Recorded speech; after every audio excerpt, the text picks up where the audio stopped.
Let's start with Nitin Gadkari. I have to tell you that one of the most positive, in-your-face manifestations of the India story and the potential of India is what's been happening on India's roads, especially the highways and now the expressways. In the not-so-distant past, we've all seen or heard jokes about the potholes of Indian roads, and even on the highways, those big expressways that we should have been proud of, there were potholes on them, there were people encroaching. You used to be driving and there would be tractors coming on the wrong side, cows crossing the road, suddenly having to screech to a halt. Today, we're seeing a very different India emerging on the highways and on the expressways. Let me just give you a few simple examples.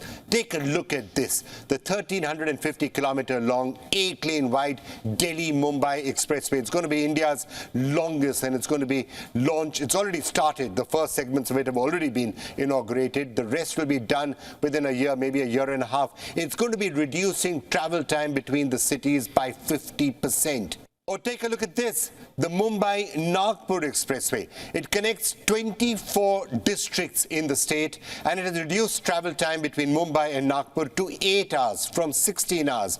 Or this, the expressway that is running to Lucknow through Uttar Pradesh, it has cut travel time already. You can speed along that right now. The Delhi to Meerut Expressway, designed for high vehicular traffic, connects Delhi and Meerut in a record time, 45 minutes. It used to take 2.5 hours earlier. The Delhi-Dehradun Expressway, that's something else that's under construction right now. It takes about 5.5 hours right now. You will be able to make that journey in 2.5 hours. Just a few months from now, maybe a year from now. Delhi-Amritsar, a travel time of 10 hours. It's going to be completed in about 4 hours, a short while from now. The journey from Bengaluru to Chennai is going to take less than 3 hours. That is what is happening. Look across the map. This is a dramatic transformation. How is all of this happening? Look, there was already a national highway program that's been rolled out all the way back at the time of the Golden Quadrilateral. The highway program was up and running. Now, many of the roads are being upgraded and they're fresh greenfield expressways they are coming. What's the difference? On the expressway, you can travel at 120 kilometers. And because these are access-controlled expressways, they're elevated. You can't just cross existing Indian national highways. You're driving along, and as I was telling you, somebody's crossing. There's an encroachment taking place. Cows are crossing the road. You're having trucks coming the wrong side. Cannot happen on the expressways. So you can actually travel at 120 kilometers for a very, very long period of time. And you maintain that, there are massive benefits. And then the other things, you have roadside amenities, you have spur roads that are connecting the expressways to individual cities. The expressway program runs together with the overall objectives, which are to connect the country all around with 2 lakh kilometers of all-weather national highways. You know something, only 2% of our road network right now is national highways, and yet that carries 40% of road traffic.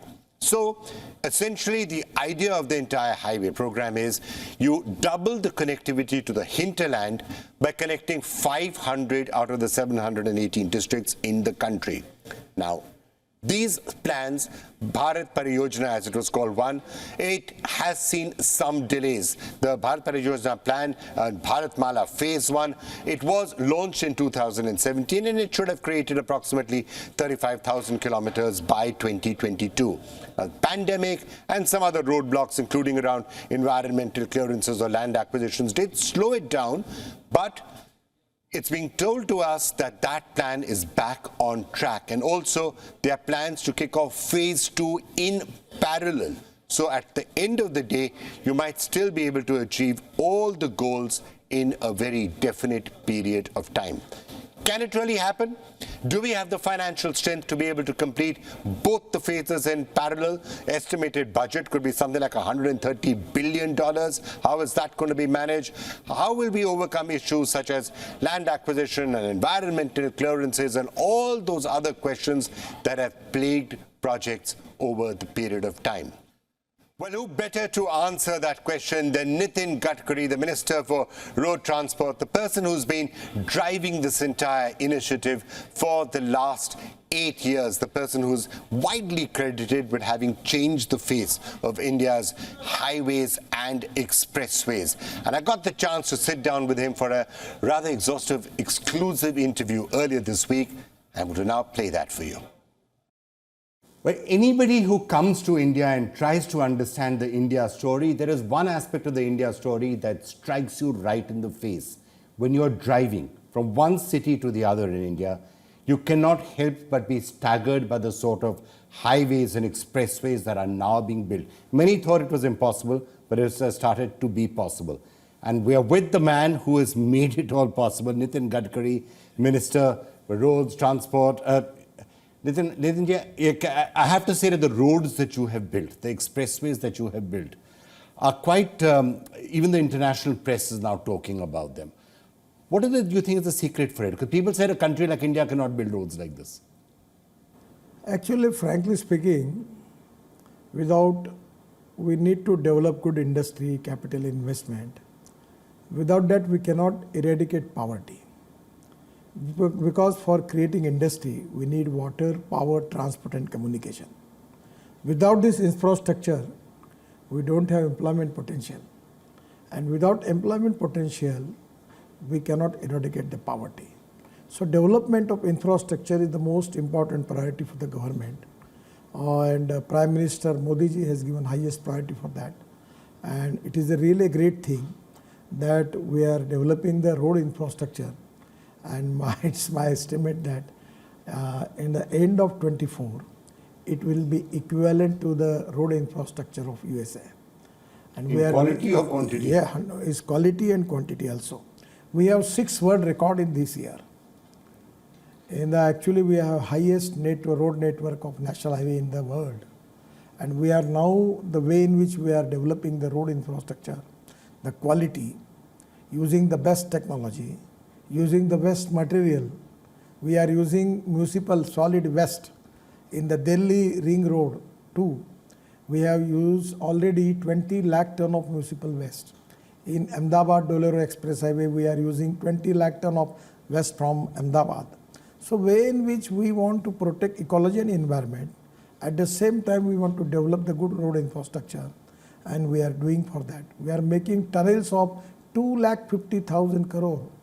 We are only making works in Kashmir of 1 lakh crore. We are making the road construction of 5 lakh crore in Northeast, Assam, Arunachal, Meghalaya, Tripura, everywhere. So all part of the India, we are given priority for that, and our budget is also good. At the same time, we are raising fund from the market. We don't have any resources problem, and 100% we will make it with international standard. I remember interviewing you in 2014, and you had said, I'm going to increase the speed of road construction from 6 or 7 kilometers to 30. And I was almost, you said, watch, we're going to do it, and I didn't believe it. And then it started to happen. And now, of course, critics would say there's some difference between single lane and multiple lane. Is the speed now of road construction much higher than it was earlier?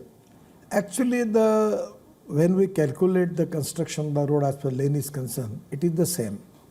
Previously, the same system was there with the international system. Today also, the same system, we are going by that. And today, we have already, now to last year, we have 38 kilometers. And we are now, for this year also, we will try to maintain that. But this year, because of rains and COVID's impact is there. But still, we will have a good record construction, and we are trying to increase it to make it more for that.